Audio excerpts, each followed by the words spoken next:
哈喽，大家好，这里是娱来生活，是然姐姐。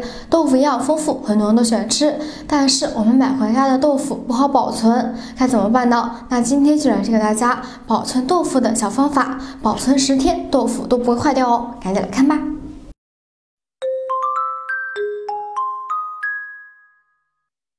首先呢，我们需要准备好一个盆子，然后我们需要准备好一点凉开水。将它倒在里面，注意这个地方一定要是凉开水。如果是生水的话呢，因为生水里面还有很多的细菌，它会让我们豆腐变酸。然后我们需要在里面倒入一些食盐，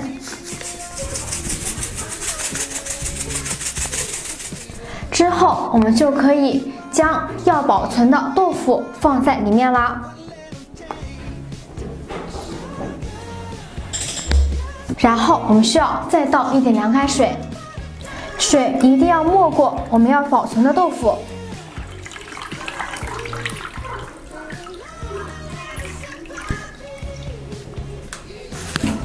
这样就可以啦。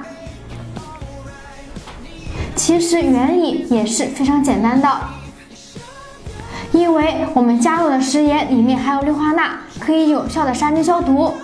而且还可以让我们的豆腐变得更加的 Q 弹。水一定要没过豆腐的原因就是为了与空气中的细菌完全的隔绝，这样我们的豆腐可以保存10天都不成问题呢。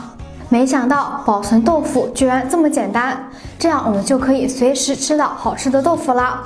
所以说我们以后在保存豆腐的时候，千万不要再将豆腐放在冰箱里面啦。我们使用这个方法，可以使我们的豆腐保存10天都不会坏掉。